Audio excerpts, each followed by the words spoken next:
didn't sleep too well last night.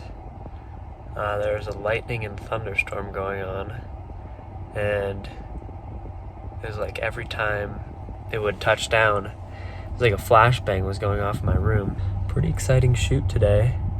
Don't know exactly where I am, so I might have to wait for my director guy. And yeah, we're in the middle of nowhere. Made it.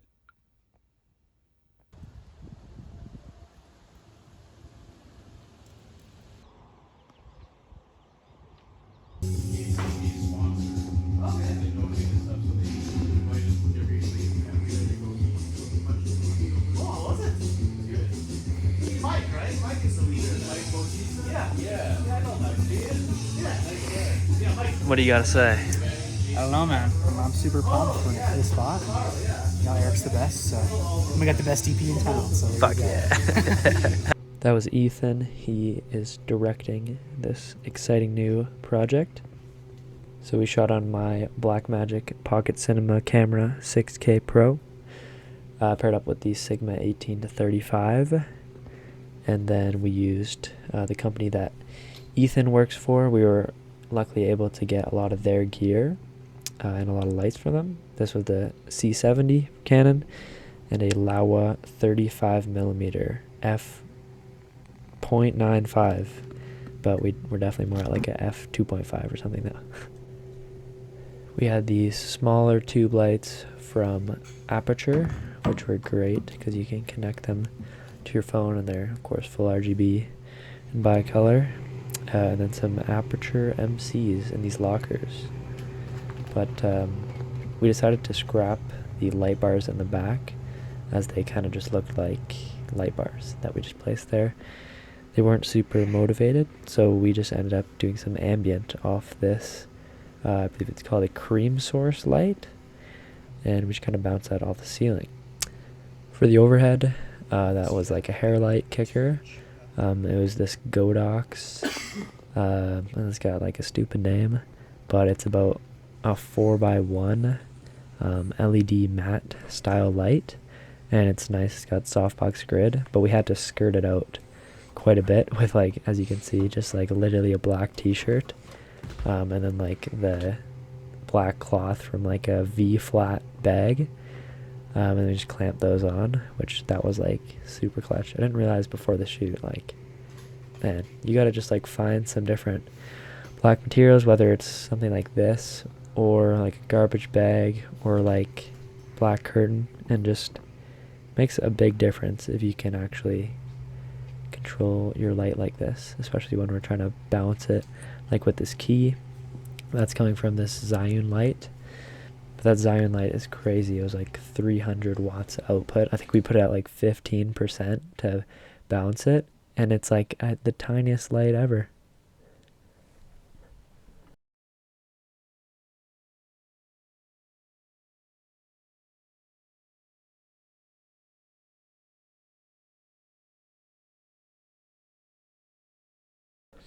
Today we were literally just shooting an interview for like the whole time, but it ended up taking a while because we were really finessing the lighting in the setup there, and we got a really good long interview. That's kind of a nice starting point for this doc.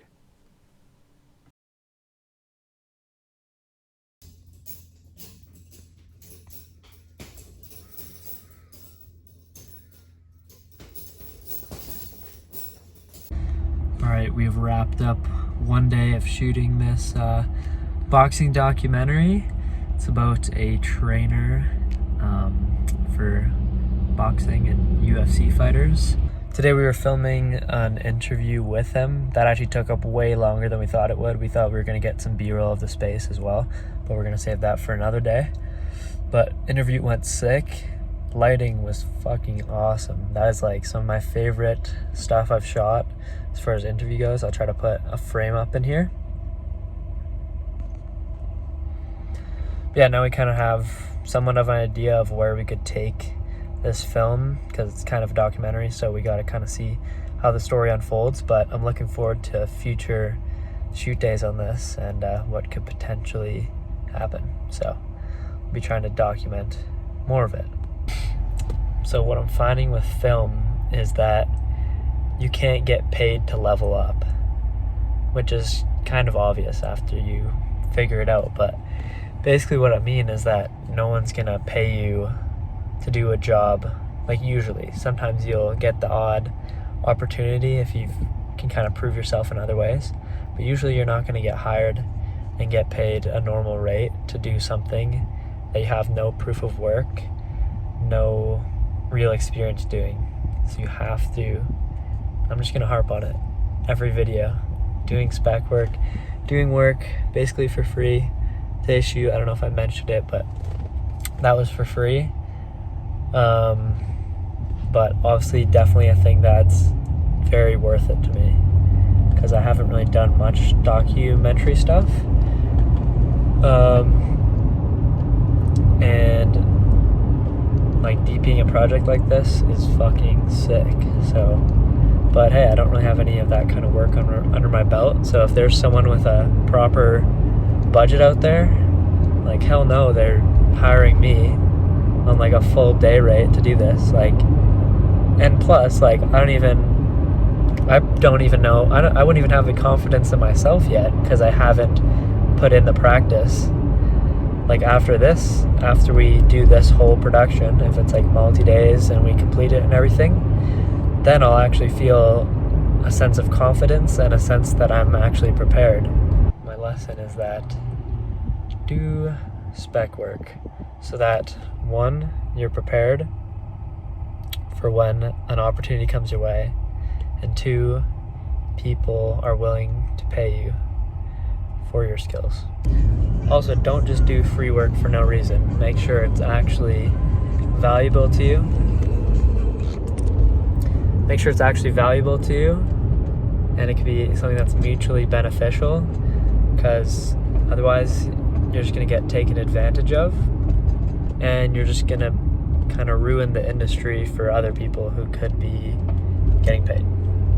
Boom. It's now nighttime, and we got a music video coming out tomorrow with an artist who goes by Mazelfire. So we just gotta do some final things for that before it comes out, which is basically just grabbing some stills for me and taking like 30 seconds of the video just to post on my Instagram.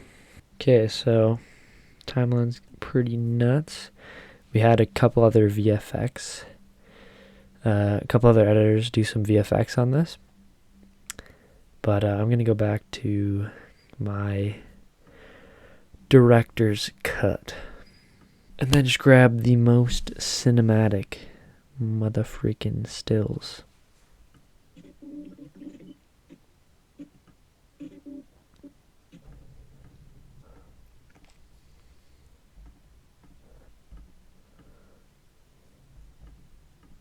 This shot is especially fire.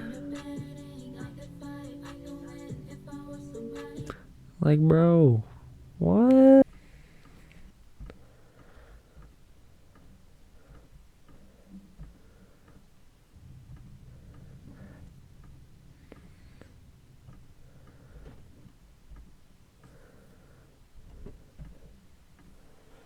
Alright, that should be good. And then we're just grabbing a 30-second to go in the front of the carousel post. Alright, we've got our in and out points. I think I'm going to try like 4K, I don't know, 80,000 bytes per second. I don't know what the best export settings are, man.